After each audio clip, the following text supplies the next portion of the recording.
Hello students,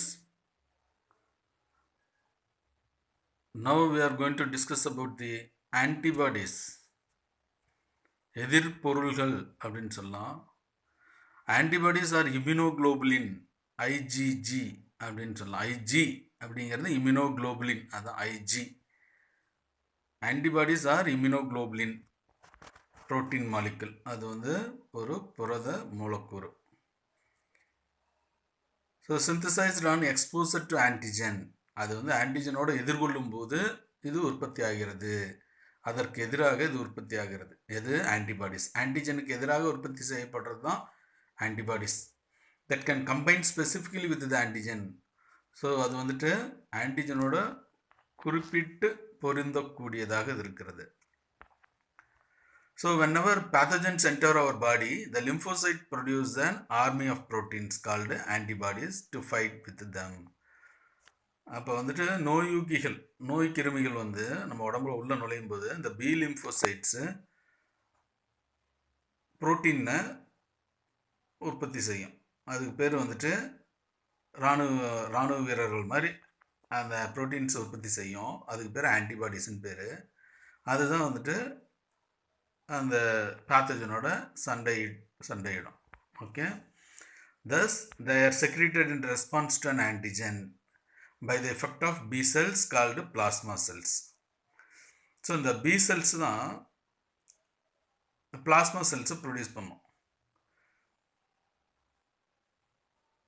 அந்த ஆன்டிஜனுக்கு response பண்ணுற மாதிரி அந்த B செல்ஸை produce the plasma cells. So இந்த ஆன்டிபாடிஸ் பார்த்திங்கன்னா வகைப்படுத்தியிருக்காங்க 5 மேஜர் கேட்டகரிஸாக based on the physiological and biochemical properties. அதனோட உடற்செயலியல் அமைப்புகள்லையும் உயிர்வேதி அமைப்புகள்லையும் அடிப்படையில் ஆன்டிபாடிஸை 5 பெரிய கேட்டகரிஸாக வகைப்படுத்தியிருக்காங்க. IgG, IgM, IgA, IgD, IgE அப்படின்னு சொல்லலாம். ஐஜிஜி அப்படிங்கிறது அந்த ஜி, கேபிட்டல் ஜிங்கிறது காமா, ஐஜிஎம்ங்கிறது மியூ அப்படின்னு சொல்லலாம். ஐஜிஏ அப்படிங்கிறது ஆல்ஃபா, ஐஜிடிங்கிறது டெல்டா, ஐஜிஇங்கிறது எப்சிலான். ஓகே, ஸோ கேம்டி அப்படின்னு ஞாபகம் வச்சுங்க. IgG, IgA, IgM, IgD, IgE அப்படின்னா ஞாபகம் வந்துடும் ஈஸியாக.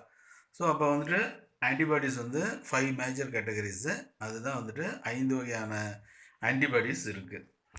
ஸோ 1950 போர்ட்டர் அண்டு எடல்மேன் அப்படிங்கிற அவங்களோட சோதனையின் அடிப்படையில் இம்யூனோகுளோபுலின் வந்துட்டு அதனோட அடிப்படை அமைப்பை வந்து விளக்கியிருக்காங்க. an antibody molecules is y-shaped structure அப்படின்னு சொல்லியிருக்காங்க. அப்போ அந்த ஆன்டிபாடி மூலக்கூறு எப்படி இருக்குது? y-shaped ஸ்ட்ரக்சரில் இருக்குது. That comprises of 4 polypeptide chain. அதில் வந்து 4 வகையான பாலிபெப்டைடு சங்கிலிகளால் இணைக்கப்பட்டிருக்கு. அதில் பார்த்திங்கன்னா 2 ஐடென்டிக்கல் லைட் செயின்ஸ், ஒரே மாதிரி அமைப்புடைய லேசான அல்லது இலகுவான சங்கிலி அப்படின்னு சொல்லலாம். அப்படின்னு 2 இருக்குது. அதனோட மாலிகுலர் வெயிட், மூலக்கூறு எடை எவ்வளோன்னா 25 டால்டன், 25,000 டால்டன்.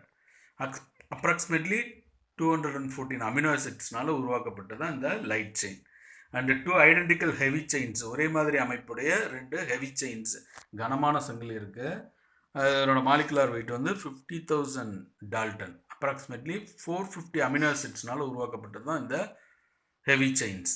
அப்போ 2 லைட் செயின்ஸ் இருக்குது, 2 ஹெவி செயின்ஸ் இருக்குது. மொத்தம் 4 பாலிபெப்டைட் செயினால் உருவாக்கப்பட்டது தான் இந்த y-shaped ஸ்ட்ரக்சர் உள்ள இந்த ஆன்டிபாடிஸ்.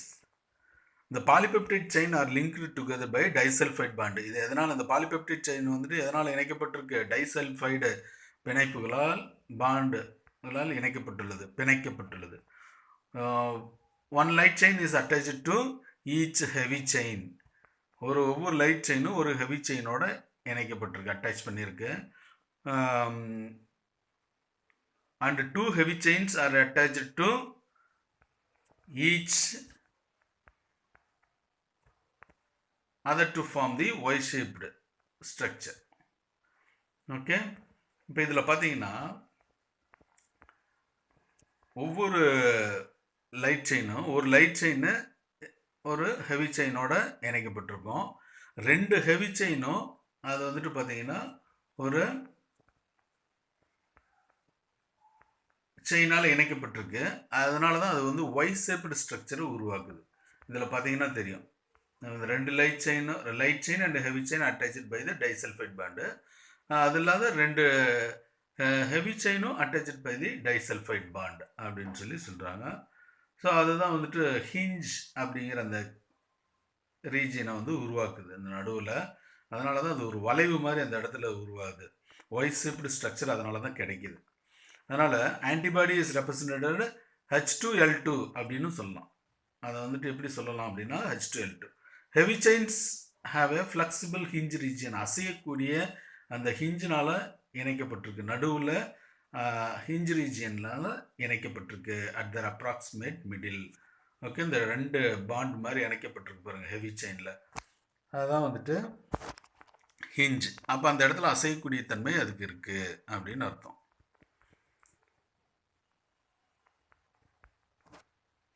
அப்போ ஒவ்வொரு செயினும் பார்த்தீங்கன்னா each chain has a 2 terminals. 2 முனைகள் இருக்குது. ஒவ்வொரு செயின்லேயும் பார்த்தீங்கன்னா 2 முனைகள் இருக்குது. தே ஆர் சி டெர்மினல் அப்படின்னு சொல்லலாம். அது பேர் கார்பாக்சில் அப்படின்னு அர்த்தம். இங்கே பாருங்கள் கான்ஸ்டன்ட் ரீஜன் மேலே இருக்குது பாருங்கள். ஸ்ட்ரக்சர் ஆஃப் இம்யூனோகுளோபினில் கான்ஸ்டன்ட் ரீஜன் அதுதான் வந்து C terminal. And amino or N terminal அப்படின்னு சொல்லி சொல்லுவோம். அமினோ முனை அப்படின்னு அது வந்துட்டு இங்கே இருக்குது பாருங்க. ஆன்டிஜன் பைண்டிங் சைட் அப்படின்னு இருக்கு இல்லையா, அந்த இடத்துல தான் அதை வந்துட்டு அந்த முனையை வந்துட்டு அமினோ ஆர் என் டெர்மினல் அப்படின்னு சொல்லணும். அப்போ 2 முனைகள் காணப்படுகிறது. ஒன்று வந்து C terminal and amino or N terminal அப்படின்னு சொல்கிறோம். Each chain light chain heavy chain ரெண்டும் சேர்த்து ஆஸ் அ 2 ரீஜன். 2 பகுதிகள் இருக்குது. லைட் செயின்லேயும் சரி ஹெவி செயின்லேயும், கனமான சங்கிலி லேசான சங்கிலி ரெண்டுலேயுமே வந்து 2 பகுதிகள் காணப்படுது. ஒன்று வந்து they have a variable region at one end. ஒரு பகுதியில் வேரியபிள் ரீஜியன் மாறுபடும் பகுதி அப்படின்னு ஒரு பகுதி இருக்குது. And much larger constant region at the other end. இதில் பார்த்தீங்கன்னா இந்த ஆன்டிஜன் பைண்டிங் சைட்டுன்னு இருக்கு இல்லையா, அது வந்துட்டு வேரியபிள் ரீஜியன். அது வந்து மாறுபடும் ரீஜியன். வேரியபிள் ரீஜியனே இங்கே கொடுத்துருக்காங்க பாருங்கள். லைட் ப்ளூ கலரில் கொடுத்துருக்கு. அது வந்து வேரியபிள் ரீஜியன், மாறுபடும் பகுதி. அது அடுத்து ஒரு தண்டு போன்ற கீழே பகுதி இருக்கு இல்லையா, அது கான்ஸ்டன்ட் ரீஜியன், மாறாத பகுதி அப்படின்னு அர்த்தம். So the antibodies responding to different antigen have a very different V regions. அப்போ ஒவ்வொரு ஆன்டிபாடியும் ஆன்டிஜனோட வினைபுரியும் போது, அதற்கு எதிராக செயல்படும் போது அப்போ நிறைய வி ரீஜியன்ஸ் வந்து அதுக்கு தேவைப்படுது. மாறுபடும் பகுதி அதுக்கு தேவைப்படுது.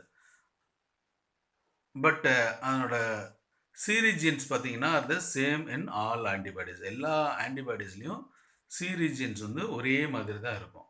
ஆனால் இந்த வி ரீஜியன்ஸ் மட்டும் பார்த்தீங்கன்னா ஒவ்வொரு ஆன்டிஜனுக்கும் ஒவ்வொரு தனித்தன்மையான ஆன்டிபாடிஸ் வந்து அந்த பகுதி தேவைப்படுறதுனால அந்த ரீஜியன்ஸ் மட்டும் டிஃப்ரெண்ட் வி ரீஜியன்ஸ் இருக்கும் அப்படின்னு சொல்லி சொல்கிறோம். In each arm of the monomer antibody the V regions of the heavy and light chains combine to form an antigen binding site shaped to fit a specific antigenic determinant அப்படின்னு சொல்லி சொல்கிறோம். அப்போ ஒவ்வொரு ஒற்றைப்படி அப்படின்னு சொல்லலாம். அதான் வந்துட்டு ஒவ்வொரு ஆம்லையும் இருக்கக்கூடிய அந்த ஒற்றைப்படி ஆன்டிபாடி, அந்த வி ரீஜியன்ஸ் இருக்கு இல்லையா, வேரியபிள் ரீஜியன், அதில் இருக்கக்கூடிய ஹெவி அண்ட் லைட் செயின்ஸு இது ரெண்டும் சேர்ந்து கம்பைன் ஆகி to form the antigen binding site. Antigen பிணைப்பு இடத்தை உருவாக்குகிறது. எது? இந்த ஹெவி செயின்லையும் லைட் செயின்லையும் இருக்கக்கூடிய வேரியபிள் ரீஜியன்ஸ். அப்போ தான் அது வந்துட்டு அந்த ஷேப்போடு அது கரெக்டாக அந்த ஆன்டிஜனில் இருக்கக்கூடிய ஆன்டிஜன் நிர்ணயிக்கக்கூடிய அந்த குறிப்பிட்ட இடத்தோடு போய் இது வந்து ஃபிட் ஆகும். So consequently, each antibody monomer has a 2 such antigen binding site. அதனால தான் பார்த்தீங்கன்னா ஒவ்வொரு ஆன்டிபாடிலையும் 2 ஆன்டிஜன் பைண்டிங் ரீஜியன் ஆன்டிஜன் பிணைப்பு பகுதிகள் இருக்கும். ஒவ்வொரு ஆன்டிபாடிஸ்லையும் பார்த்தீங்கன்னா ஆன்டிஜன் பைண்டிங் சைட்டுன்னு இந்த சைடில் ஒன்று வரும், ரைட் சைடில் ஒன்று இருக்குது, லெஃப்ட் சைடில் ஒன்று இருக்குது. அப்போ ஒவ்வொரு ஆன்டிபாடிஸ்லையும் 2 ஆன்டிஜன் பைண்டிங் சைட் வந்து இருக்கும். So the C regions that forms the stem of the antibody monomer determine the antibody class and serve a common function in all antibodies அப்படிங்கிறோம். So constant region C regions வந்து அது வந்துட்டு ஒரு ஆன்டிபாடியோட தண்டு பகுதியை உருவாக்குது. அது ஒற்றைப்படி தண்டு பகுதியை தான் உருவாக்குது. அதுதான் வந்துட்டு ஆன்டிபாடி வந்து அது என்ன டைப் ஆஃப் ஆன்டிபாடி, என்ன கிளாஸ் ஆஃப் ஆன்டிபாடி, ஐஜிஜியா, ஐஜிஎம்ஆ, ஐஜிஜியா, ஐஜிஇயா அப்படிங்கிறத நிர்ணயிக்கக்கூடியதாக இந்த கான்ஸ்டன்ட் ரீஜன் இருக்குது. அது எல்லா இதுக்கும் வந்துட்டு ஒரு பொதுவான எல்லா ஆன்டிபாடிஸ்லேயும் ஒரு பொதுவான வேலையை தான் அது செய்யுது. அதனோட வேலை என்ன அப்படின்னு கேட்டால், இம்யூனோகுளோபினோட வேலைகள் என்ன அப்படின்னு கேட்டால், அக்ளூட்டினேஷன், பிரிசிப்டேஷன், ஆப்சனைசேஷன், நியூட்ரலைசேஷன். ஓகே, அக்ளூட்டினேஷன் அப்படின்னா அது வந்துட்டு ஒட்டிக்கிறது தான், அதான் வந்துட்டு திரிபடைகிறது, அதுதான் வந்துட்டு அக்ளூட்டினேஷன். பிரிசிப்டேஷன் அப்படிங்கிறது ஒன்று. அடுத்து வந்துட்டு ஆப்சனைசேஷன், மேல் பூச்சாக்கம் அப்படின்னு சொல்லலாம். நியூட்ரலைசேஷன் அப்படிங்கிறது அதை வந்து நியூட்ரலைஸ் பண்ணுறது, சமநிலைப்படுத்துகிறோம், அதுதான் வந்துட்டு நியூட்ரலைசேஷன் அப்படின்னு பேர்.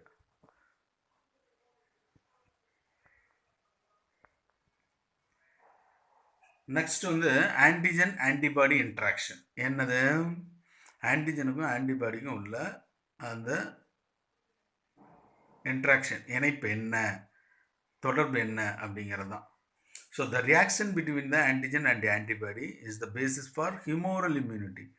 ஸோ இந்த ஆன்டிஜனுக்கும் ஆன்டிபாடிக்கும் இடையில் நடக்கக்கூடிய இந்த வினை தான் இந்த ஹியூமோரல் ஆன்டிபாடி, திரவபலி இல்லைன்னா ஆன்டிபாடி மீடியேட்டடு, எதிர்பொருள் மீடியேட்டட் இம்யூனிட்டிக்கு இது வந்துட்டு அடிப்படையாக அமைகிறது. The reaction between the antigen and antibody occurs in 3 stages. அப்போ ஆன்டிஜனுக்கும் ஆன்டிபாடிக்கும் இடையே நடக்கக்கூடிய அந்த வினைகள் வந்து 3 நிலைகளில் நடக்குது. ஃபர்ஸ்ட் ஸ்டேஜ் பார்த்தீங்கன்னா reaction involves the formation of antigen antibody complex. ஆன்டிஜனுக்கும் ஆன்டிபாடிக்கும் உள்ள கூட்டமைப்பு ஃபஸ்ட்டு வந்து உருவாகுது அப்படின்னு சொல்கிறோம். நெக்ஸ்ட் ஸ்டேஜ் வந்து leads to visible events like இந்த பிரிசிப்டேஷன், அக்ளூட்டினேஷன், இந்த மாதிரிலாம் நடக்கும். ஃபைனல் ஸ்டேஜ் வந்து என்ன அப்படின்னு கேட்டால் include destruction of antigen or neutralisation.